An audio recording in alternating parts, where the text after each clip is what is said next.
Okay, so I think we are definitely live after a bit of technical issues from our end over the last few minutes. We finally managed to sort it out, and I think we are live. So this is the first episode of the All About FPL podcast for this upcoming 2022-23 Premier League season. And boy, oh boy, the fixtures did get released last two. I mean, on 16th, that's 2 days back, and there's been a lot of frenzy, um, hype being built around over the upcoming season. Hype with the fixtures and also with this key man right on your screen. That's Erling Haaland, was joined from Dortmund to Man City, and finally Pepe's got his striker, and we are going to have another player in terms of Pep roulette, whether he's going to be benched or start. Whether he's going to start right away first. So, without further ado, let's go straight away to the fixtures. Yeah. So I think these are the fixtures for all the respective 20 teams. Looking at the first 8 weeks, because that's what the focus brings us to, more or less, because of the international break that comes up around game week 8 or 9. So I think we'll go straight away go to Surya, who is eagerly nodding his head. Yeah, I think there have been so many tickers. I think I personally would have seen like 10, 15 fixture ticker over the last 2 days. Yeah, but Game Week 8, till Game Week 8 makes sense because that's the only international break before the World Cup break. So seeing it till Game Week 8 perspective gives a lot of uh, good shout for us. With respect to good teams that I noticed, City and Liverpool, obviously, they have a very good head start compared to the other top six teams. They each play, City just play one top six team in the first eight. Liverpool play two, if we consider United up to the same level. So, yeah, these two have a head start. Chelsea and Spurs have somewhat of a mixed bag of fixture. Spurs start with Southampton. That's a very good fixture for Son and Kane. But yeah, their fixtures slightly start getting tougher with Chelsea in game week 2 and City as well somewhere in 7 or 8. Oh yeah, Arsenal are though have a really good set of fixtures. I firmly have my eyes. It's up to the FPL does to see where how they price Saka, how they price few of the attackers who are like very dead cheap last season, like 6.5, 6, 5.5. So it's going to be interesting to see where Arsenal assets rank in our minds. Yeah, over to you. Yes, Srini, go ahead. Yeah, so personally, I'm excited for this season as the thumbnail of the YouTube video shows the signing of Haaland. So, yeah, I think looking at the fixtures, I think of the initial look tells it like Surya mentioned, City and Liverpool have the best run. Among both of them, I personally think Liverpool have a slightly good start. Like compared to City have games like West Ham away and Palace home. Palace is little tricky for City usually, so I feel like Liverpool have the edge in the first 8 weeks compared to City. And then Surya covered about the other few teams like Spurs, Arsenal, and as Surya mentioned, like Arsenal attackers would be surely in my mind, considering attacking football they have played. They didn't have great end to the last season, but they did show that what they are capable of. So I think if potentially speaking, if Gabriel Jesus is priced at 8 or 8.5 and moves to Arsenal, he's surely ahead of NKT and starts every game. So I think if he is partnered with the likes of Saka and Smith Rowe or Martinelli, I think Gabriel Jesus at 8.5 playing 90 minutes because he's fit. He is fit. He wants to play all the time. Like he didn't get what he wanted at City, and I think he'll be a very good shout to start with. If he's below anything below 9, if he moves to Arsenal, I think he's the one of the best mid-price strikers, I would say. And going further, I think among the smaller teams or the mid-table teams, so I would consider Brighton. Brighton have United away to start with, then Newcastle home, West Ham away, Leeds home, Fulham away, Leicester home, Bournemouth away. So these are the first 7 games of Brighton. I think they play only Manchester United away, and even as the potential likely tough game, but what happened last time they played Manchester United, and they play Leeds, Fulham, and Bournemouth in the first 7. So three potential games where they could haul big, and their defense has been also solid. So I'll keep a close eye on Brighton, Brighton as such. And other team I think have very good fixtures are Brentford. Brentford Yeah, have Leicester away, United home, Fulham away, Everton home, Palace away, Leeds home, Southampton away in the first 7 games. So I think they are worth a shot. But as you've seen in the last year, their goals have come from variety of places. 1 week, Jan Led scores.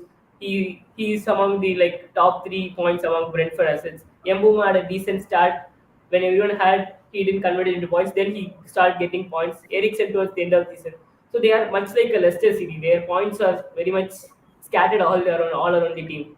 So I think Brentford only Tony is a good shout, but we need to see like how other strikers are placed. Like what's the price point in which we could afford Tony? What team structure we could afford Tony? So yeah, I think Brighton and Brentford are the teams that have good fixtures that caught my eye. Yes, yes, indeed. I mean, if you see Liverpool's fixtures, United is green. So that's and I how. was one that did it, so They're it was there with the uh, yeah. difficulty Sorry. like because they play United. I think Brighton, as you correctly said, Srini, I think their fixtures look a lot like better than what people might think. And Yeah, even the United game, the first game, I think players will be more nervous, than up for it. I don't think the kind of situation that we are in, just one pre-season can help things get yes, back on track. But yeah, in general, on fixtures, I'm just getting a feeling that we are going to see a lot more template start than other seasons. And one of the reason is like if you see all the three promoted clubs, their fixtures are pretty bad to start with.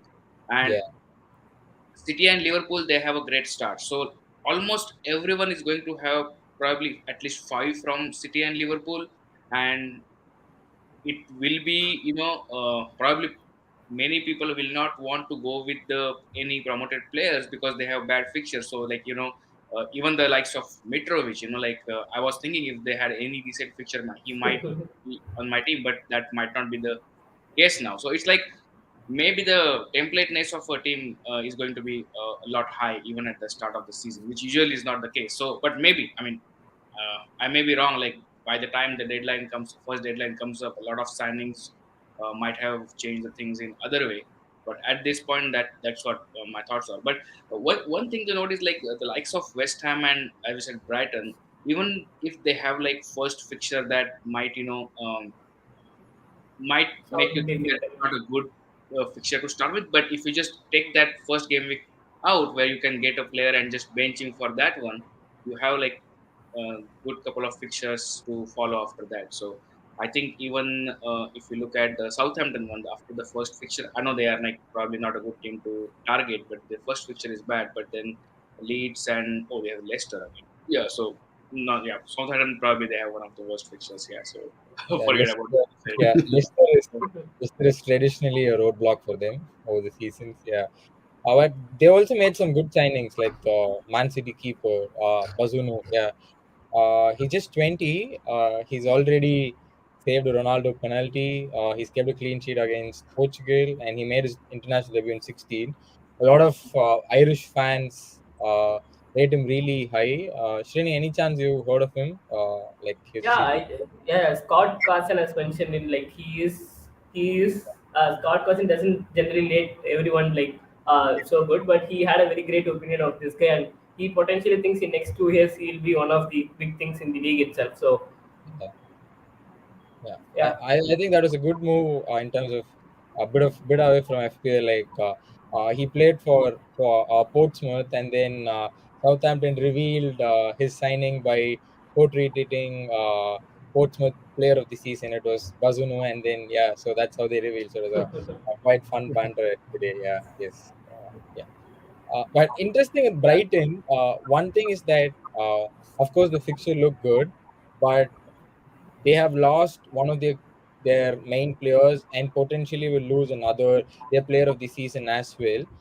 Brighton have been always shrewd in the transfer window, as in They've bought players whom we have not known that much of, and then they've gone on to be good ones. They've even been linked with Darwin Nunes a few years back, and he's now a record signing for Liverpool. So they've got a new striker as well from Germany. They've got a winger from Paraguay. So you never know how Potter operates. But yeah, I'll be slightly concerned that there's no Bissouma or potentially Cucurella as well who will move to City. Yeah. I think last season, like Bissouma was not available for some of the games at Yeah, least, and the way Yeah, he Brighton, played. yeah, the way Brighton set up, I think Potter has set up that team pretty well in terms of like there is no individual yeah, player who stands out. It's the more of a system. But yeah, obviously, like, if they lose the Kukurea and Bissouma both, yeah, yeah, probably going to have some impact. But I'm pretty sure they'll get at least someone to replace them in both yeah, yeah, positions.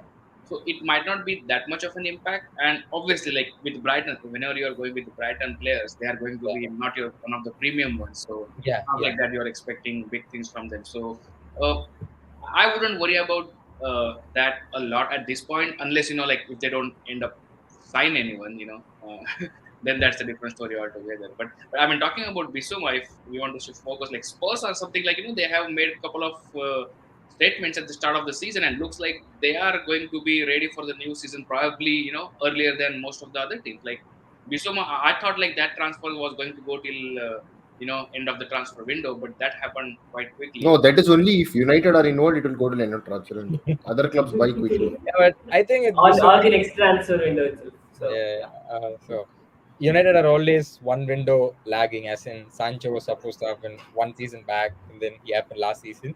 And So yeah, like every club knows, okay, United are going to eventually pay that price on 31st of August or whatever. So why to sell so they them play, cheap, yeah. right? Yeah, so it's a hard thing, but yeah, Spurs have been very quick in the window. Say they first immediately announced that they're releasing 150 million pounds to back Conte. That made him stay, and then they signed Persic. They have now signed Bissouma. They're working for a few other signings as well. So their overall squad strength, as in from no wing backs, now they have Sessegnon and Persic in one wing. Then there is Doherty and Emerson in the other side. Uh, Friends. Jet Spence is someone who they're looking Yeah. at, and that might happen. Yeah. Also, I think Richarlison was linked quite a lot, like at a couple of weeks. I don't know how much truth in there, but like they get Richarlison, definitely that makes them very strong. I mean, they had to strengthen because now they are going to play in Champions League, so they definitely need to have more players for than what they had. yeah, that's a very interesting point because as you told, like Spurs was a yeah, uh, Spence, yeah, key Spence, thing in like yeah, I think Surya is gone and has come back. So yeah, Surya is away for 2 so weeks.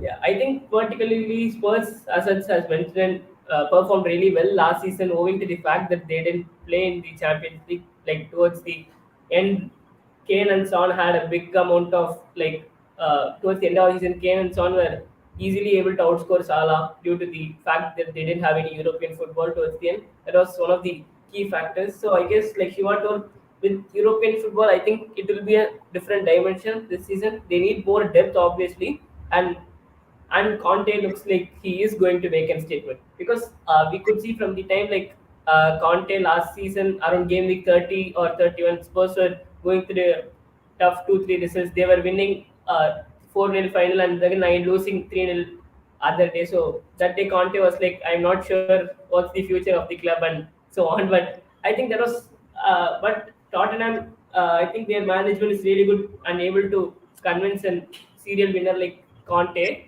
to stay with a good budget. So I guess Tottenham is one of the teams to watch out for, particularly fullbacks. Assuming Perisic is kindly priced at 5.5 or something. So, So don't be in that hope. Surely he's not going to be priced below 6. That's what I mean. If he gets classified as a defender, defender. yeah. Oh, Hmm. I think they've had so much time to debate this, so I don't think they should.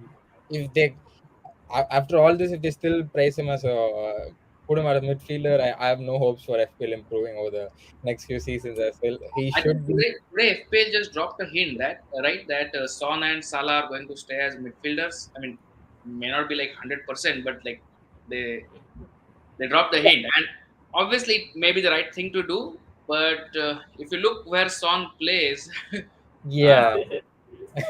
I'm not really sure like what. Might I be mean, Kane should be classified as a midfielder then. exactly. Yeah, that's the thing. Like last season, we didn't have forwards. We had a lot of midfield options. But if all of them move to becoming forwards, and then we'll suddenly have lack of midfield options. So it's a big dilemma for them to fix. Yeah, let's see what they do. I think the game should go live in probably another 4 5 days at the max before the next weekend. Oh, So you we'll think so? I think it will yeah. be July before they launch it.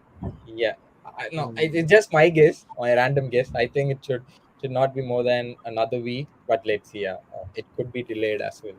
I'm I mean, honestly, if it get launched that early, then I'm not expecting probably many changes, and it's yeah, good thing. I think if nothing changes, I'm pretty yeah, happy. Well, but if they yeah, want to make some changes, then probably it will be little delayed. yeah. I Yeah, think it is what like the game going early is a good thing in a way. What I feel is like for to take an example of the case of Sadio Mane, if Mane is leaving, but when the game is announced, he is still at Liverpool. I think that will impact the price of Nunes and Diaz. They'll be a little bit cheaper. If yeah, Mane stays, I think so. I think it is good for us to the game to go live early so that we can have few cutoffs like few prices like if we can get something out of it You yeah, and know, have some fun with the yeah, drafts. I Yeah. read I read people already talking about having five Man Cities in the game week one because you already have as a pattern player and three Man Cities. yeah. It's weird, like Yeah, I think yeah, with the World Cup being involved as well, so they have a lot of tough decisions to make because if there is no any set of leverage given to managers for World Cup, then I think the best way to wild card is just after the game week 16 later and before the game restarts. So there's again a dilemma of whether to give unlimited transfer or an extra wild card. And last year there was a very huge popularity for Euro Fantasy, and then FPL started to see a lot of managers engaging there. So they had to rush and release the game early, and that led to a lot of pricing and personal issues. So it's better if they take time, I would say, going against Srini. So yeah, it's okay. Mane goes. It's okay. Kukurela this becomes the City player by then. Yeah. So yeah, Yeah. it's See, interesting somewhere. Yeah. Yes. exactly what Varun asked in chat. Will there be unlimited transfers after the World Cup? What do yeah, you guys think? I think so. I mean, it makes Yeah. sense, very likely, and I hope they announce it when they launch the game Yeah. at that time Exactly. itself, because that way, planning will be simpler, and Yes. it makes sense also, right? Like maybe there are no more injuries, no, not much injuries, but maybe there are a lot of injuries, and like players, there can many things can happen, and it's always better to. Only thing is that if they don't do anything like that, and let's say that after the World Cup there are injuries or maybe COVID, Yeah. this rises again. Then Yeah. again, if they have not planned for something and they have to do it on like last at the last moment, like what happened last season, I think that is something that we should not. I hope that it doesn't happen again. So that's why Yeah. whatever they want to do, they just want to. They would probably better to make sure of it at the time of game launching. So Yeah.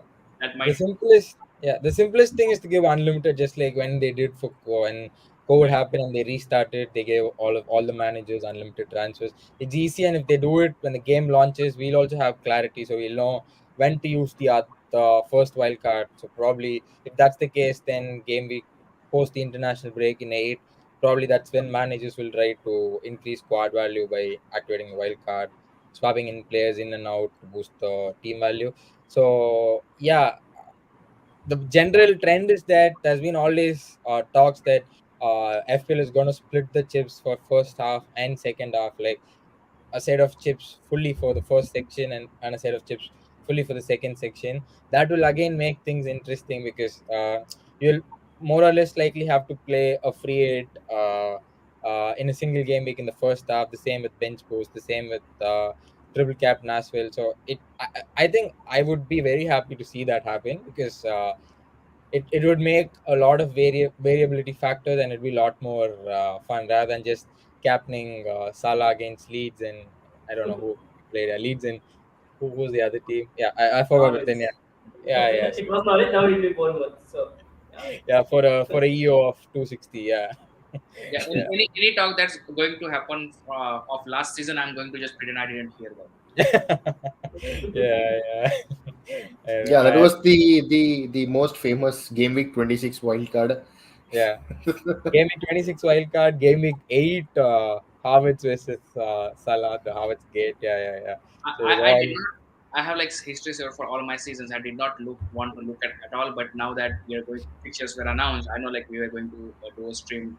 So I actually went and looked. So last game weeks of last season, when I dropped from 6,000 to 46,000 at the end.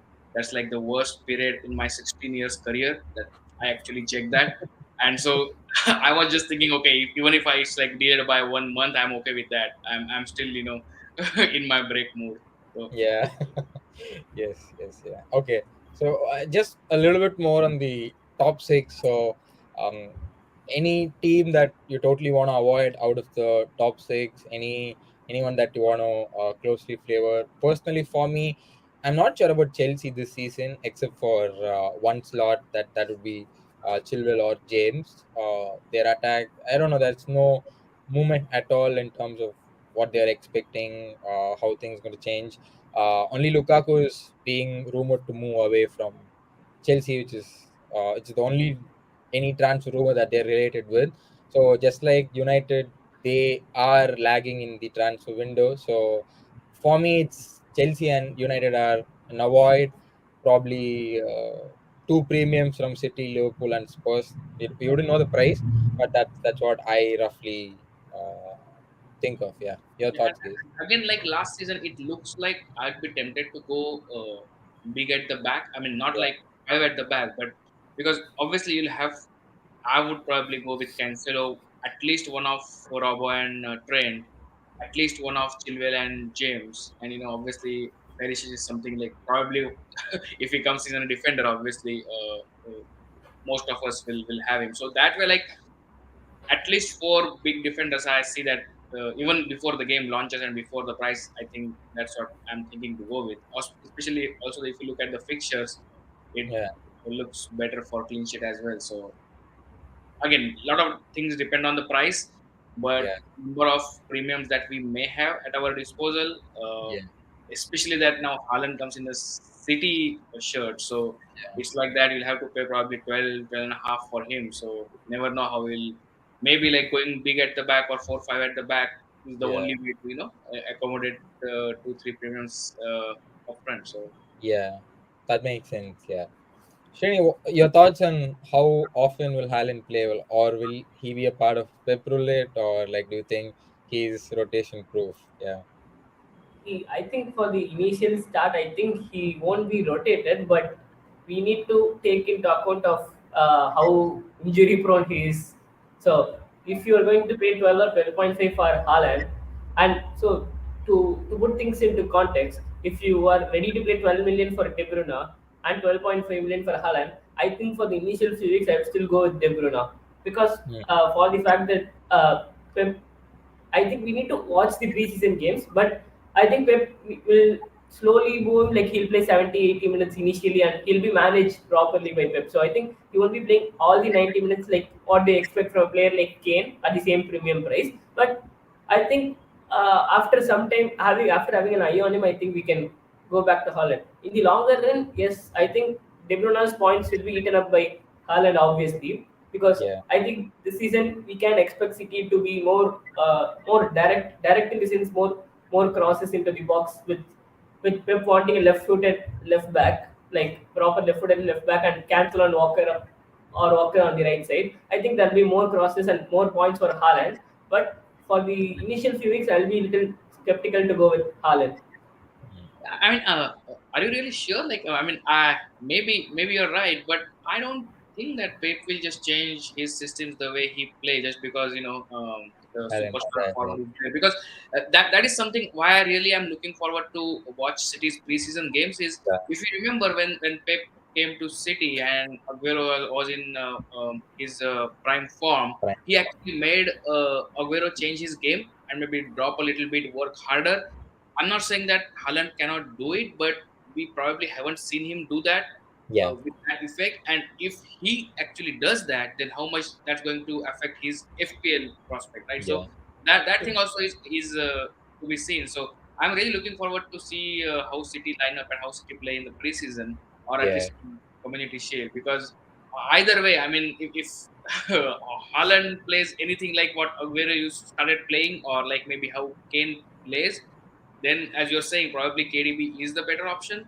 yeah. But on other note, like to again oppose what I have been saying, like if they change their style and be more direct, then Haaland is probably going to be on probably 60-70% owned, because he's Yeah, going to because those. yeah, if they change it, it's going to be a game changer because he's known to occupy spaces in the box like no other player because he's so good in terms of his positioning inside the box and yeah, he's never uh, when you see Haaland's goal, it's never a screamer or never something acrobatic like Lewandowski or someone, but he's always there, does the job, scores. That's people think it's easy goals, but it's tough because to be at the right place at the right time is always tough.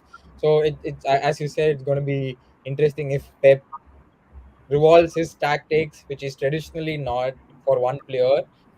Exception is Messi, of course. So let's see where this goes. Yeah, but even in terms of penalties, he's known to take good penalties. But again, City have had their issues in terms of penalties. But it remains to see. He doesn't walk in and be the number one. So preseason and the Community Shield game should give a lot more better picture. Yeah, yeah. Do you think Haaland comes at a higher price than KDB? Hmm.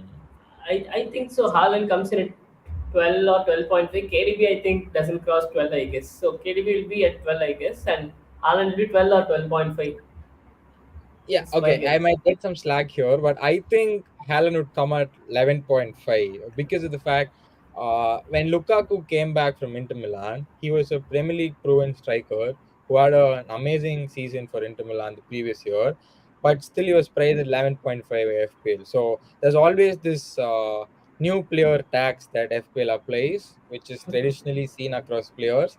So I feel Haaland is 11.5 because, of course, they'll have to push Salah up. They'll have to push KDB also up. The same goes with players like Luis Diaz. Luis Diaz should come in around like 10.5. So I think Haaland will be the leverage because that few FPL managers would still be reluctant of going in with a player with injury record and new league, the Bundesliga to Premier League transition and stuff. So that's going to be interesting. I think it's going to be 11.5. Of course, we'll discuss the price. We'll predict price later in the stream. But yeah, just But no one thinks he's going to be Werner, right? yeah. Hopefully not. Hopefully Hopefully, not. hopefully. When Werner Yeah. joined, right, that season, I had Werner at the start for a lot of weeks, and it was very painful seeing that he was only getting 2 points.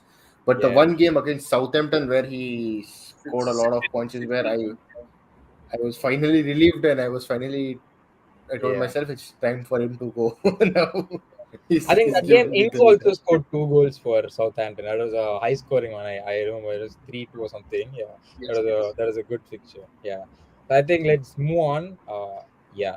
No need So to talk about United fixtures. Like to consider for the initial weeks. Bruno. yeah, I I just think consider someone, this is top five. I mean, I didn't even see the last row. yeah.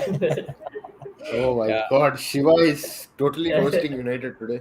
yeah. I Yeah, I think mean, just stay away. With yeah, the club is in a clueless position at this point, so we don't know. Shiva, yeah. who do I you think captain in game week 3? Salah against United or Havertz against Leeds? Havertz or Mount? Like Oh, same come like on. game week 9 now Just last season. don't get me So that option. I mean, yeah. Salah versus Havertz again this season, please no. No. Yeah, hopefully not. It will go there. Yeah. So yeah, I'll move on to the next. So this is something that's really interesting because this season is going to be a tale of two halves. The first half with the World Cup being involved, there being a 40-day window of break, and then the second half. I think unlike other seasons, the first half is going to be packed, and the second half is going to be a little bit more predictable in terms of the blanks and doubles as well. So traditionally, the UCL happens from September till December, But this time, everything, the UCL group stages, the Europa group stages, the Conference League, everything gets done by November. The same with the Carabao Cup 2 rounds. So there's a lot of games to be played in the first 2.5 months of the season. Uh, Interestingly, there's two midweek deadlines this season in even September and August, which is something that's never happened before in FPL, at least from what I remember for like 7 8 years. So yeah, so this makes the fact that rotation will be a lot more in the first half itself, because of course there'll be a lot of clubs that wants to manage the players that's going to the World Cup. Five subs is also coming into the picture. Every squad is becoming bigger. Like City and Liverpool have already become big in the last season. Spurs are expanding. Arsenal are expanding. Uh, Chelsea Chelsea too have a lot of options in midfield and defense. Uh, yeah, United being United. Yeah, so I just want to grab your thoughts of what do you think of the tough schedule from August till November and the World Cup happening in the middle. Yeah, just I think initially it will be little easy, like Shiva told, play safe, go with the template, have the all the most of the premium assets against the promoted sides and go safe. And I think by the time where we get the UCL games and around game week 6, we will have a better idea on how things will be, like who are performing, who are late to start, or at least we will get an idea on what manager wants from their respective place. I think first 5 weeks we don't have much stuff except West Ham and other and 14 teams uh, play the Carabao Cup on around game week 3. So other than that, we don't have much teams having the midweek break. But yeah, game week 6 is where, as you can see from the on the screen, like game week 6 is where the UCL and Europa League group stage starts. So yeah, I think we not use an early wild card, but the first 5 weeks itself should present us a picture on what we can expect. So play yeah, it safe and play it safe at the start and go slow is what I think is the way to go. Yeah, I think it's going to be probably a little bit of carnage from game week 5 onwards. Like first yeah, three would be quite straightforward. I think all of us will enjoy it. But after game week 4, I think because not only game week 5 is in the midweek, but the next two midweeks are with Champions League fixtures. yeah, So I'm seeing that with the five subs rule, if Premier League or FPL don't change their rules of defenders getting clean sheet, I think we are in for some We have hard, one pointers. yeah, yeah, some yeah, yeah. unwanted one pointers in there. But I mean, again, whatever happens, it's going to apply same for all. So we just need to take that decision based on that particular moment. Obviously, Yeah, at the start of the season, you would think. Plus, there was a comparatively freer preseason. Like most of the players got their complete rest. So I think even we wouldn't be surprised even if we saw like there is absolutely no rotation at all in first 8 game weeks. It might happen, and yeah, usually what you could see is club managers would think, okay, they should not worry about about the international fixture or even the upcoming World Cup. They have to just think about this season as a 16 game week before the World Cup. They want to yeah, use all of their resources. They shouldn't worry because they can worry about the players fatigue this season, right? Because they are going to get fatigue anyway if they go all the way in World Cup. So I think it's going to be a little bit, uh, I won't say careless, but carefree approach. Maybe we wouldn't see that much of rotation. yeah. Aditya, your thoughts on the same? Yeah, I mean, every season, I mean, it's probably the same story at the start, right? You probably just wait and see how things go, and then you make your decision. It's probably safe to say that's the same thing that will apply even this time. And I think probably the World Cup is the only thing that we were kind of concerned few seasons back. God knows how things are going to go. I think now the picture is trying to get a bit clear. yeah, And yeah, I mean, we have to play the game in more phases this season and target rather than playing it as a long stretch. So I yeah, think generally I mean, fixture swings and all starts to apply after the international break, and also people start wildcarding and all. So I think you have to probably focus playing in smaller bunches and setting targets and then maybe going through. I think that's how we'll have to see the season. But although the main important thing is the game has to be released with the prizes and all. So Yeah, once yeah, those things come into picture, I think we'll have a clearer idea of what we are going to do. yeah, Just realized one thing with this calendar. yeah. So Kane usually doesn't score in August, so that just August, yeah. extended a little bit more because we are starting season a week earlier. Yeah. And there's a midweek as well. So the top six have an easy start because there's no qualifying for Champions League or Europa for the top six this season, and that is because they play Europe. There's a Carabao Cup bye, so the top six start easy, but from September the top six involve in a lot of matches. Like every game week from game week 6 till game week 15 there is some game or the other in midweek. So yeah, it's going to be interesting, and what Aditya said is totally makes sense. You'll have to plan it in micro sprints, like as in few game week coupled together, like game week 1 to 5, and then 1 to then 5, to the 5 to international 8, break. and then Yeah, till the yeah, World and Cup. then till the World Cup. Yeah, that's a very good suggestion. Yeah, I'll move on. The second half, interestingly, is a lot more predictable. That's the first thing the fixtures expert Ben Krillin said. So there's going to be just three blanks and three doubles, which is a welcome sign because I lost count last season of how many doubles and how many blanks we've had in such a horrendous season.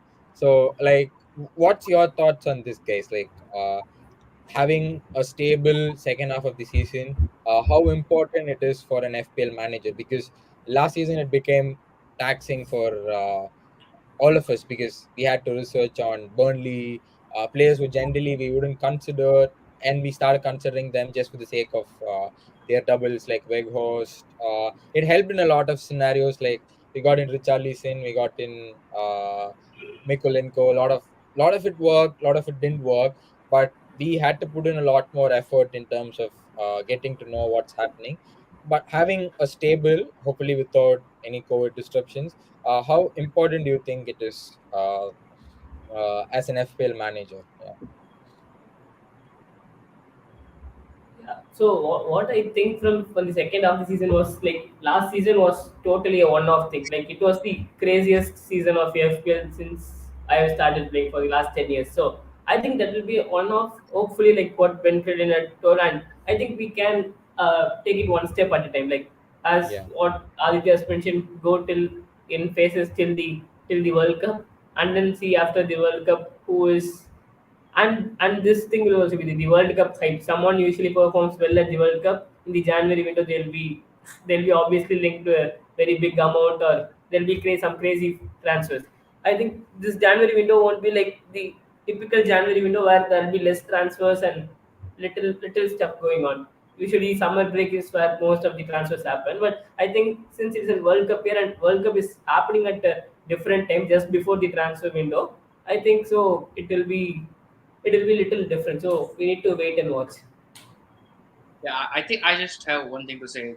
Probably too early to even think about it or talk about it. The best way to get best out of us from the second part of the season is not to think about it till at least the World Cup starts.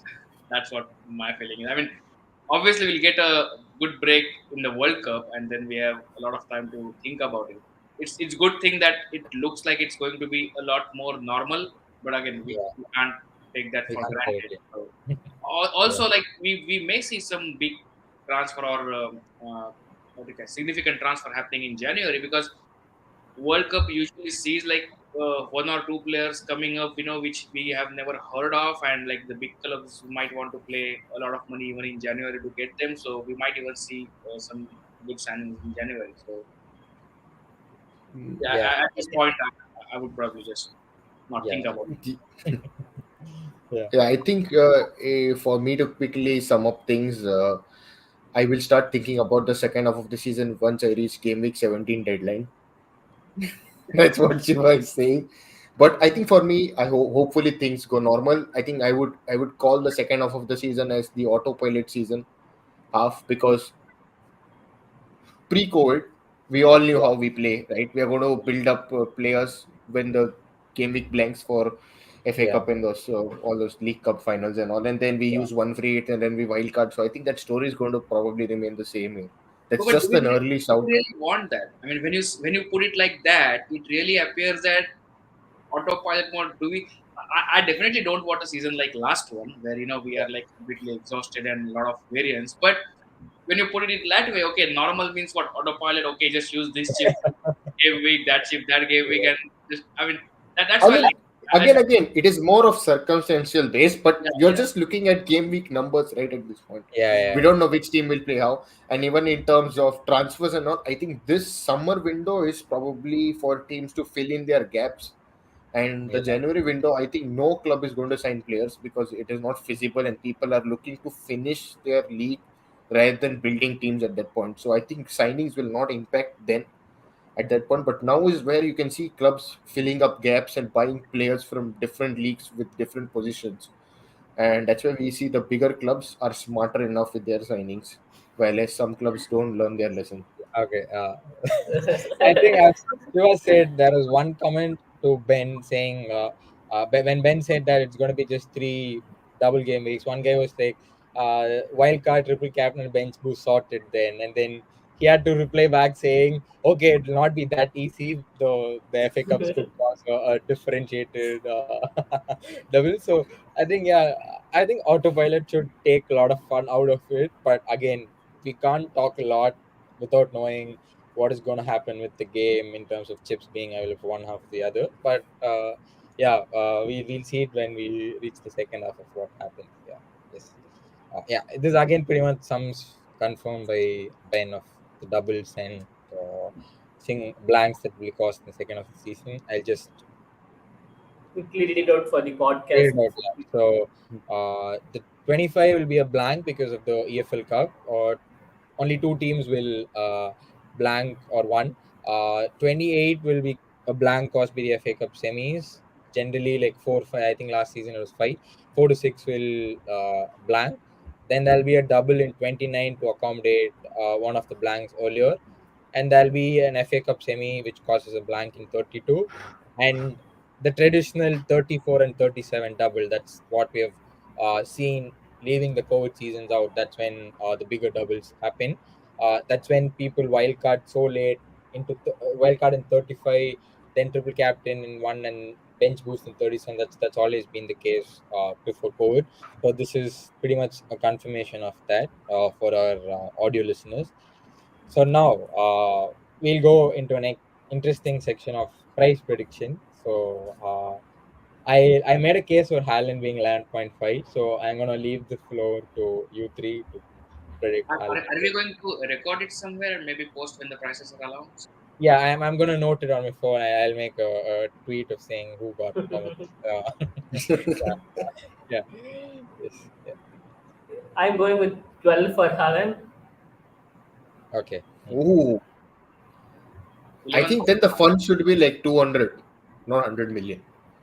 If we have to increase every player's funds. That is one of the things people are asking, right? Like that free hit chip, maybe make it free hit with no limit. Yeah, Kind of Yes, limitless. that is limitless is what Limitless. UEFA have. So I think that Yeah, is a yeah, good way for them to implement. Other, there's yeah, no point, right? Then your bench is crap if you're free hitting anyways now. Then yeah. you will have you can strengthen your first 11. Well, let's see what happens. I think we shouldn't talk a lot now I'd go about what they might do. 11.5 for Haaland. Yeah, okay. So 2 9.5. That's nice. Aditya, I that's the was last. actually, I was going to say 10.5. I was being very generous, but no, I think 11 is fine. 11 is fine. 11. Yeah, that's nice. Anyone in the comments that's watching, you can as well Uh, do it in the comments. I'll note it, and when the game releases, I'll make sure I tweet it out as well. Yeah. The next player. Yes. So this has been a community question over the last few days. I think Andy has made a big debate out of it, being him being 8 or 8.5. Yeah, I personally don't see him being priced at 8.5. I think he's an 8 for me. That's what I would say. I think there's been only one instance of a defender being 8.5. That was Baines way back. I think Srini can confirm this, but Baines no. was 8.5. I don't think Baines was 8.5.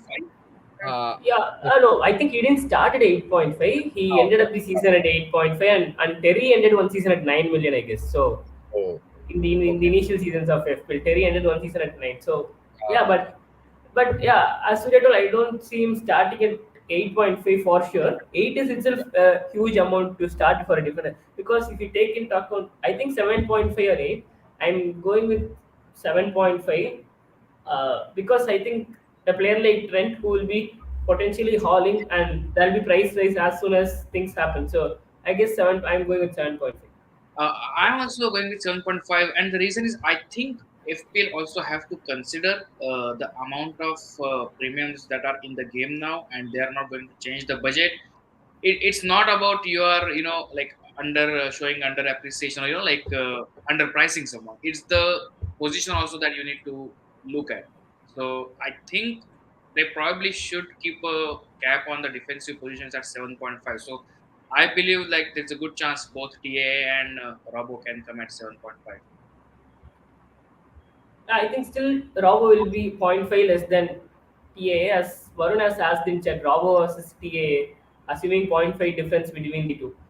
I think it's little too early to talk based on the backup signings what Liverpool signed and the rotation, where they are surely first choice anyways, but where they could be, they have Milner, Simicas and Gomez right now for the backup slots. I'm not sure if they are going to sign I think they someone. have So signed someone, right? Calvin yeah, yeah. Ramsey. I'm They not sure. signed a He's someone who Scottish. can play Yeah, fullback both. and also in the midfield. Yeah, yeah. So So he's a Scottish guy, so they are increasing their depths of the fullback. I think it was also said that that'll be the last signing Liverpool made. So they're pretty much done and dusted for the window. So he's a Scottish fullback. Yeah.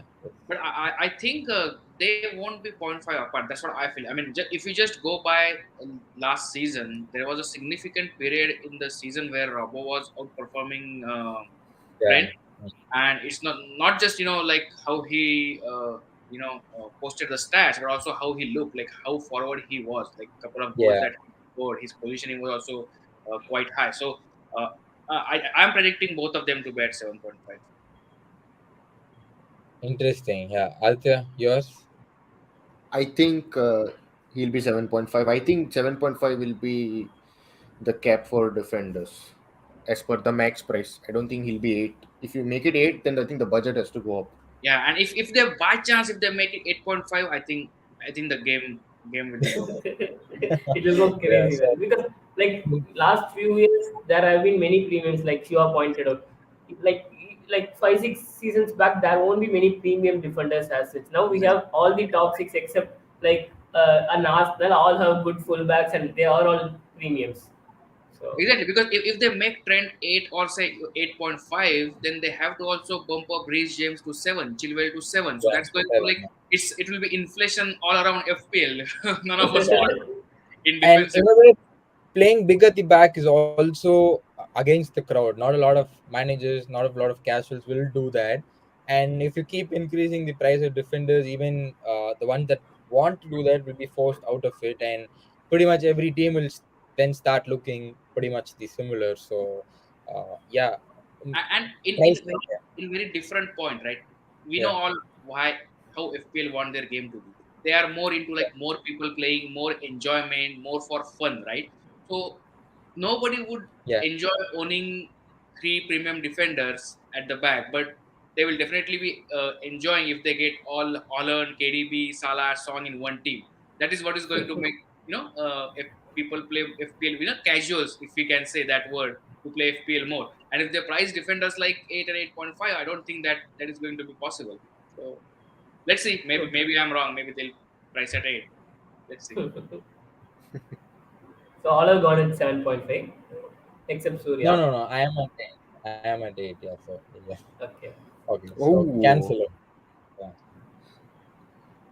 Yeah, I Cancelo, I'm think going with 7 for Cancelo. yeah. Uh, Yeah, go ahead, Aditya. Yeah. yeah, 7. 7 is fair. He was 6, I think, when he started last season. So yeah, yeah, 7 makes sense. 7. yeah. I think it's still 7 for me as well. So the one player that we all agree to be 7. So yeah, I'll just And move on to the probably next likely to get wrong, all of us. one. Yeah. So this should be an interesting one. Son and Kane. Yeah, we'll go with Son first. Yeah. Anyone that wants to go give it a first shot. Yeah. Son 11.5, Kane 12. Hmm. Son 12, and I don't think they have it in them to price Kane lower than Son, right? Yeah. Both at 12. Yeah, I think I would say they'll be both priced well too, because I don't think there's a difference in pricing them separately, because pretty much the same output. And of course, Kane has penalties, but Kane gets 1 point less for a goal scored. So I don't think they'll be at different prices. So I'll go with 12 each as well. Yeah, Aditya, you. So this is a very tough Yeah, decision, because the more you start increasing these prices, I'm just wondering how will you fit everybody in now. yeah, Exactly. That So I think we shouldn't increase them based on their performances. We should even start thinking, okay, even if hypothetically we increase the 0.51, we won't be able to fit all of these guys, right? Like the players which we are listing out here are the ones everybody wants in their draft. That's how the template draft is going to be, and you yeah, won't fit them in. So somewhere something has to go up and down. I think yeah. I will bite the bullet and I will do that. I'm going to be wrong, so I don't care. I think Son will be 11 and Kane will be 12. Interesting. you just Okay, bumped so up the someone. Son ownership to 50% right away. Otherwise, see, if both of them are 12, everybody is going to go Kulusevski. That's how what is going to happen. Somehow people are going to Yeah, find some balance, but we'll see. That's Prices the thing this will play season a will big be part. like, if you can't get Salah, try getting Nunes or Diaz. If you can't get Son or Kane, go for Kulusevski. So I think Yeah, that's the word. but Like, then, but who then, will but then, cover if you song? start, Sorry, sorry. but then if you say you get this one, that one, will he get the same amount of points at the end of the day? Yeah, that's what. Last season it was like, I have Kulusevski, so Kulusevski will cover Son was a major agenda few had, and then like Kulusevski of course started well, but then he fell flat for a few weeks in which Son went berserk. So this topic of player covering one another is also another topic when you get it's that's just the that is mental a discussion. aspect. Like if you are watching Spurs Yeah, against a team like not a relegation team like Bournemouth, it's just the mental aspect of enjoying the game. Okay, I don't have both Son and Kane. I have at least Kulusevski so that I can watch the match peacefully. So yeah. So What price the both you of them never started know last that season? way. Yeah. I think Son was 11, right? Or 10, no, 10. Son was 10 last No, time, I Son is think. 10.5. 10.5. No, yeah, let me check. Son was I 10, think I it's think. 10.5. Yeah. Yeah, I mean, Oh, I'm just Kane thinking. was 12 point. Kane started at 12.5. I just checked, and Son started at uh-huh. 10. 10. Oh, 10. So 11. Oh, That's what 11 makes okay. sense. oh, 10. Yeah, Yeah, yeah. 12.5 10, last I season. think. I mean, he won Golden Boot. Come on, he has. Yeah, yeah. But he didn't So, make the team of PFA so team let, of season, so go kind Yeah, of it. and they are the Place ones for probably who make the prices, so you never know. yeah. it. But what That's I think, the Aditya, you made one very good point that FPL have to think about this as a whole. So they yeah, cannot just bump any one player price just because he was pretty good. They have to make pretty sure good. and see. That's why I don't think it's good to price Trent at more than 7.5 is because all the other players will just bump up with the same reason and you won't be able to fit more Yeah, than two. And like yeah, the likes of what prices we had for Saka and Bowen this season, we have to find again the likes of those players who last season team value or fitting the premium was still a bit easier because there were a lot of potential enablers at the lower price, but this may not be this season. So you yeah, cannot and you cannot price the players considering okay there will be some players at the lower price, so everybody will be able to yeah. pick them. Yeah, so Mm. I think maybe 12 and 12, what I predicted is probably very unlikely. But now that I've gone with, I'll stick with it. Yeah. Yes, let's move on to the second last one. I think we have two interesting cases, Saka and Bowen. So Saka is an So to easy put things route. into context, both started the season last season at 6.5. So yeah, go Yeah, ahead, Surya. yeah. So I think Saka will offer an easy route into a top six attack at a non-premium price. So, but at the same time, they cannot increase him like from 6.5 to 10 or 9 or something like that. So I feel he'll be 8 at the max, 8.5, but I'll stick with 8. Yeah, that's with for me for Saka, and for Bowen the same as well. So Bowen, I think it'll be 8 because after a very long time there was a player that was out of the top 6 that started at 6.5 to score more than 200 points after Maris. I think the Maris was the last player from his Leicester season. So I think Bowen will be around. Bowen will be 7.5 and Saka will be 8. That's my prediction. Yeah. If I mean Saka being on penalties, I think it just probably make him point 0.5 more than what. Like I don't think I think Lacazette is gone, right? So I still think like he'll probably start with Yeah. someone who was on penalties unless I don't think Jesus takes the penalties from him, right? Uh, Yeah. He so doesn't take, Yeah, I guess. yeah, Yeah. that could be a possibility. I would say both. I would say Saka 8.5 and Bowen 8. Ooh. Okay. Hmm. I'm going with both at 8. Both at 8. Okay. Yeah. Aditya. Okay. Tough call. I think I will say both of them at 7.5. Hmm. Okay. Interesting. Okay. Or Yeah. there will be one of them 8 and one 7.5. I don't think it will be more. That's not how you Oh, can sorry, judge. sorry. You said, yeah. You said both 8, is it? Okay. Sorry. I'm just noting it down. I'll take both as 7.5. If it's wrong, it's wrong. I told you At 8. least one will be correct. If you go with 7.5. Yeah. In your hypothetical team, Aditya, you're going to have so much money left in the bank. 5 Yeah. million No, you it won't can be. give to all of us. Yeah. Aditya's like, I'm telling they'll not increase price, but you guys are crediting like +2, +1.5.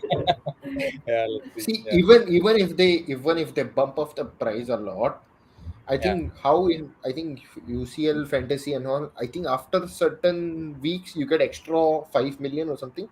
Yeah. That's Yeah. how Yeah. it Yeah. works there. Yeah. Yeah. After Yeah. Yeah. knockouts, yeah, sorry. Starting from knockouts, you get 5 million extra. Yeah. So Yeah. these But guys if will have to do something if they are increasing it so much. Maybe after the first 8 weeks or 6 weeks. Yeah, I But think they want to do still, that for sure. They don't want to complicate the game more. Like they Mhm. won't make it like UCL fantasy giving extra five. They don't want to complicate. They wanted, like Shiva mentioned, they want more people into the game. They don't want to make it more complex. So yeah. Then increase the budget, make it 105 for story. End of story. yeah. Bump up how So much you want, 105. Yeah. yeah, Yeah. and in general, whatever price they put at in general, when you look at the first, when you put on your first draft, you think it's not possible to make a team. That's what Yeah. your first Agree. Yeah. anyway. So Because you would want everyone that performed well last season. You would want Son, you want Kane, you want Haaland, and then that's practically impossible. So, yeah, yes. So let's move to the last set of predictions for the day. So it's two fullbacks, hopefully two fullbacks in FPL terms. So one is Chilwell and one is Perisic. I think Chilwell started at 5.5. He went on a good run, but then he was had a long injury break. Uh, I think Chilwell will release 6. They would Chilwell differentiate. started at 6. Oh, he started 6. Okay, so I think he He will retained start 6. at 6. Yeah, he'll retain the 6 million pricing, and they'll differentiate Chilwell with James because they wouldn't want both of them to be at the same price. So I'll probably predict 6 for Chilwell, and I'll predict a position as well for Perisic because you not know. So I'm sure he'll be a defender at 6. Yeah, so both of them at 6, and Chilwell as Perisic as a defender. Yeah. Yeah, like Surya mentioned, I'm going with 6 for Chilwell. I guess James started last season at 5.5, so I think he'll be 6.5 this season. And how well he has performed last season, the games he has played, there'll be a point 0.5 gap. So James 6.5, Chilwell 6, and I think Perisic will come in at 5.5 for me. I think it's Ooh. it's a big call, but yeah, but I think so because last season someone like Regulian came in for 5.5 when he came into Spurs. So I'm guessing like that he is not yet in the levels of Chile. He's not played in Premier League, So I guess he'll be 5.5. Interesting. Yeah. Okay, so I'm going to Yeah. go with Chilwell at 6 and Yeah. Perisic at 6.5. Heh. Ooh, No, no, interesting. no. You are not playing Fantasy Premier League. You're playing something different. uh, Okay, so one thing yeah. that you are forgetting is he has most of his career he has played on the wing. Okay, so FPL also need to keep in mind that there is a good chance, be it for rotation, be it for injuries, that he may even play out of position. Yeah. So That I'm is. I'm predicting his price to be 6.5, considering he is classified as a defender. Hmm. So again, that's a prediction, but that's what Yeah. I would Let's see. price him. Yep. But that's a very good shout. He has a caliber to play up front. He's always played there. He's a converted fullback from a winger. So that's a very valid point. Yeah. Imagine Trent playing as a winger in Salah's place. That would be bonkers. And this could be a possibility with Perisic. So that's a good shot. Yeah. Aditya to for the final honors. Final honors. I think Chilwell is 6 because Reece James will be 6.5. And Ah, I'm going to go with Srini here. Perisic will be 5.5. yeah. So fair enough. So I think I've noted all of it. So I'll make a table. I think be prepared. So first thing that I'll refer after the game launches is this one. The who got how much. So yeah, I think that wraps up. So we go on questions. I think not a lot of it for us to quickly cover. If anyone has anything in that's watching it live, can drop a comment.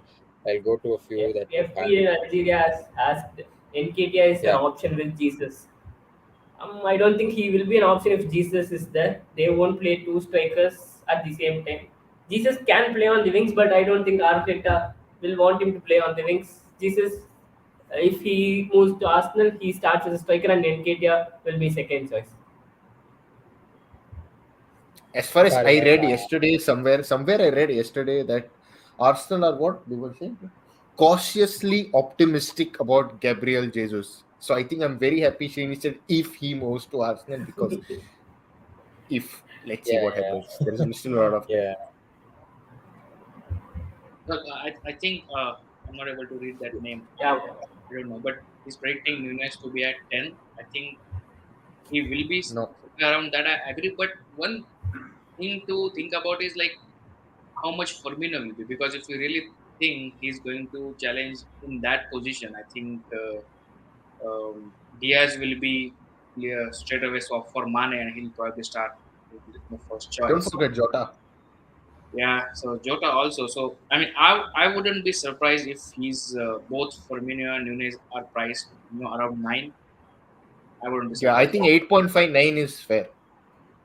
Yeah, Somewhere I around think it also they have to what pick and depends on choose. if Mane is still there when the game goes live and things like that. But I think 10 is too high for a young striker that's still evolving. So yeah, we'll have And to he watch and it. he's not a sure starter, right? Like I'm nowhere near sure starter. Even Yeah, yeah, agree. even though Jota scored so many games, I think he might even come at a cheaper price than what we are expecting, just because he's not sure to play or start to play Minutes, on yeah. game.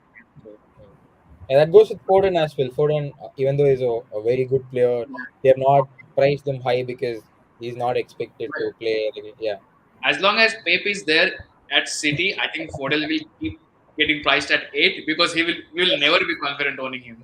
yeah, yeah. So yes, anything else? I yeah. think we Varun, covered Varun what was doesn't his have any questions, but 5.5. he has an advice for three of you guys: avoid Manchester United in FPL and in life. So In life, I think Yeah, we are that's too it. late to I've avoid. given that advice probably 18 months back. Yeah, Yeah, yeah. I So think we yeah, getting United players for that consecutive double just. I think yeah, United. Let's not talk on it's better. Don't yeah. want to ruin the day now. Yes. You, But by talking about just one thing, I am liking it inside that I'm not at all optimistic about United season, because that will make me watch the games without any expectation, and maybe sometimes that will give you more joy than when we are watching expecting something. So when it's a game Yeah, against It is Liverpool. so. It is how things have changed, right? In the last few years, we have just lost our appetite of optimism, yeah. and we're like, oh shit, we should not lose this game. That's how every But match you have to sit and watch. yeah, from an FPL perspective, though, I think Shiva would remember Sun Club when he joined us. He's an Arsenal fan. He finished top 500 and he won the Writers League as well. He used Ronaldo a lot of times in the season when I personally told him it will not work out or I was not confident enough. But he actually captained him against Arsenal. He captained him against Norwich. Couple of occasions when non-fans, I think us fans get too emotionally attached and like we tone it down because we wouldn't want to get bantered later or something like this, or someone coming on So, record and say, and not just that, you're right, but not just that. It's because, okay, if he hauls, United will at least win. So there is something to gain there. So like we, by not owning United player, we want to at least be right on one, like feel something that we won. At least United will get a good result, or our FPL team will do well. So I think yeah, something like that is there. Yeah, definitely, I agree with you. Yep. yeah, yes. Yeah, there's one more from Rohin. Um, which alternative to premium do you all think is going to be the best option to own? Like Nunes to Salah, Kulu to Son and Kane, or like any City mid to Haaland or KDB. So I think that's a good question. But I think it's a tough one Good as well. question. I think Yeah, for me, it's a good question, but asked very early. Let's wait for the game to be launched. I think with the yeah, pricing is going to play a very key fact Yes. for us yeah. to. Yeah, And the thing even is with like, you yeah, can't have Nunes to cover Salah for the fact that for the simple fact no one can cover Salah, but you can't even confirm whether Nunes starts or begins, like what Shiva told. yeah, There is still Firmino Jota, assuming Mane leaves, there is still Firmino Jota, yeah. Diaz, Salah. You have four people for different three, and now you have Nunes. So it's a wait and watch for me. I think because Nunes. you I have think asked it's question, Rohan, sorry, if I have to answer based on what information currently we have, I think I want to say City mix to Holland and KDB, and the reason is like if you see the goal percentage of Salah and say Son and Kane to what they have for their corresponding teams is quite yeah, high for Salah and the Spurs yeah, guys. But in City, the way they, especially the way they play, the in 5-0 we have seen KDB come up with just single assist. So that thing can continue, and just for an odd punt, I am thinking this season Grealish is going to be good, both in terms of oh yeah, Premier League as well as FPL. That's yeah. what just I think my that's feeling is. We usually like second season is under Pep. Usually players do a lot better, and so maybe there are some other options yeah. as well. But right now, if I have to answer that question, I'd definitely go for the City mates to Holland. Yeah, I think to add to that, I think with the Salah to Nunes comparison, I think we'll have to know the price, but then it's going to be a case of Diaz plus Nunes covering Salah. It's because I don't think any direct player can cover Salah, at least for the next season. So if Nunes is like 9 and even Diaz is like 9.5, not 10 million, and then you don't want to have Salah and you get these two to accommodate a lot more that way. I think two other Liverpool assets could probably. I'm still unsure of the price and other variable factors. Kulu, I don't think can cover Son or Kane because they both are in a different level. They played together for so long. I think it will take some time for Kulu to get that chemistry, and that's when the goal scoring options and things like that comes into play. Grealish is a very good shout because he's always been a great player. Before joining City, had a very good season, and I think second season always under Pep will be good ones generally. So far, that's the trend. And in FPL terms, you'll be priced at the same or even cheaper, say 8 or 7.5. That's going to be an interesting shot. Delish is going to be a one to look out for personally. I would agree with what Shiva told and add to it. Like City means to Haaland slash KDB is the best among these three. And what I would suggest is instead of City means to Haaland and KDB, why not go for a Foden or I mean, why not go for a Bowen or Saka instead of someone like Foden or Maris? Like, if they are assuming all three are around the same price point, Foden, Yeah. Maris, and then Saka and Bowen, I would take Saka and Bowen any day over them. Just for the fact they play 90 minutes and are likely Yes. to be You're at good. least Yeah. Correct. getting, yeah, you're at least getting the nail post. Yeah. Yeah. Yeah. It ultimately boils down to how you play the game, because with a lot of city mids outside of KDB, it has to be patience. Because in terms of Foden, people that kept him for a 5-6 game week period over the last season actually gotten good rewards, like same as and better than Saka or Bowen. But you cannot bring him them for 1 week or 2 weeks and then expect them all that week, because you that nailness is not there. So it's a risk that you take as an FPL manager that comes into play here. Aditya, your thoughts and wrap up, I think. Yeah, I mean, I agree with all of your statements at this point. I think, yeah, City's midfielders, yes, they can, but as even as what Srini said, you better pick players in the similar price range who are guaranteed to start, because we know how Pep deals at Man City. We never know who's going to play, who's going to be benched. That is one thing. But in with regards to Salah and Son and Kane, I mean, their returns for their respective clubs and their involvement is quite high. So I don't think anybody's going to justify those returns and be as that impactful. So I think that pretty much covers up that. I think as we get more closer to the game, once it launches with the Yeah. prices getting revealed, I think then will have better answers, and even also preseason games will help us highlight few more infos that we have not yet seen. To final thoughts, I think amongst the four of us, the most in the beach person on the stream is Aditya. I think that goes by the number of times he said once the game is launched. So he's still Yeah, he's still on. I mean, I Yeah, don't want to start scribbling, getting players in. Okay, Ederson will be 7. Why? yeah, He should be 6. This is scribble your numbers and then yeah, let's yeah, wait, right? yeah. I think in a matter of a week's time, I think I it think will the be out. more the number of years you play game, you kind of more relax. Like newer players, like who have played game for a couple of years, they are like as soon as game is launched, they are making into draft. Like last couple of years, I have been like, okay, I'm registering the game just to get my, probably what these days they call it as a cool thing to get a good team ID. Good Register. team ID equal to better finish. Yeah. Yeah. No, it's not in the ranks. No, ranks Can't can get a be in. better rank, so whatever works for us. Yeah. Yeah, yeah, yeah. Agreed. I mean, Yes. I usually like before 1 week before the community shield, it's pretty hard to make your team confirm. I mean, last season we all thought Kane is eventually going to move, right? We never Yeah, yeah, thought yeah. the Yes. move wouldn't happen, and that eventually didn't happen. So big I moves like think last season's best twist is people starting with Fernandez and then Ronaldo signing. What a twist and turn! We had people taking hits, people taking wild card. All Yeah, of a and sudden, people had to switch.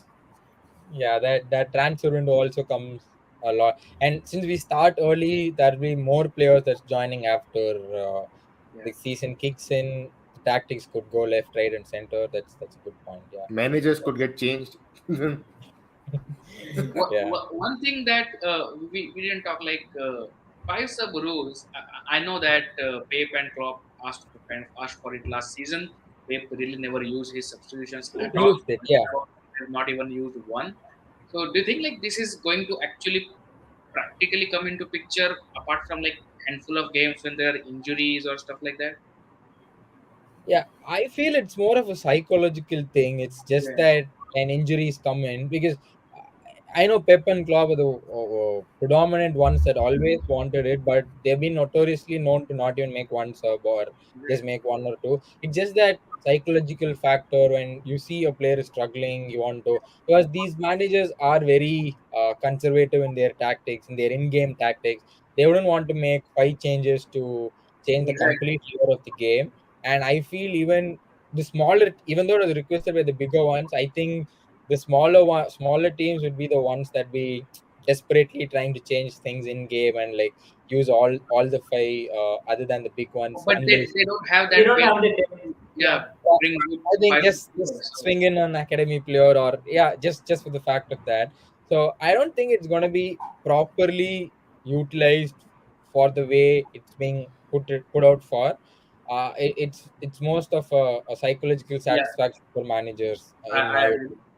Yeah, Because I think Klopp and Pep are kind of managers. Like if the team is 4-0 up at 60th minute, they're better off playing with the same players with the less tempo, just pass it around yeah, sideways, yeah, get yeah, some new player introduced, and maybe he will pull up his hammy. So instead yeah, of yeah, that, yeah, they're not doing that. So yeah, I mean they asked for it. Like now everybody's got it, but I would really like to see which teams actually make consistent yeah. of five Yes, seven.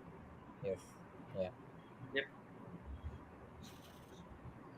All right, then we'll wrap it up. Yeah, Yeah, Okay, I then so I didn't think think we would talk about for 1 hour, more than 1 hour, just yeah, for that's what I was yeah. just going. I was about to say that we initially planned to keep it under 30 or 45 odd minutes. So yeah, but that's it the was beauty of streaming. yeah, Timing it is was a never good, enough. good conversation. Yeah, it was a good conversation. We'll get better. Yeah, it was nice. Yeah, yes. So I think anything else you want to add before we wrap up, or we're good to go? I think we're good. Yeah, yeah. Yeah, I'm good. just one last advice. Still enjoy your holidays. Don't think about it as of now. This is just fixtures are out, so we are a little bit excited, but I'm going to make myself forget about the fixtures till the game is launched and just Yeah, enjoy the mid season of preseason. yeah. Yeah. So I think Srini, anything else, or we're done? Yeah, that's all. We are good to go. Yeah. So we are good to finish up this episode. Uh, an early start in terms of fixtures being announced. I think we've seen a lot of people start pushing out content. Pre-plannings have begun before the plannings have actually begun. So that brings us to the end of this special episode of the fixture review of the upcoming season. And we'll be back next time. When would be that depends on when official FPL release their game. I think in the next 2 odd weeks is when we are looking to see that the game might be launched.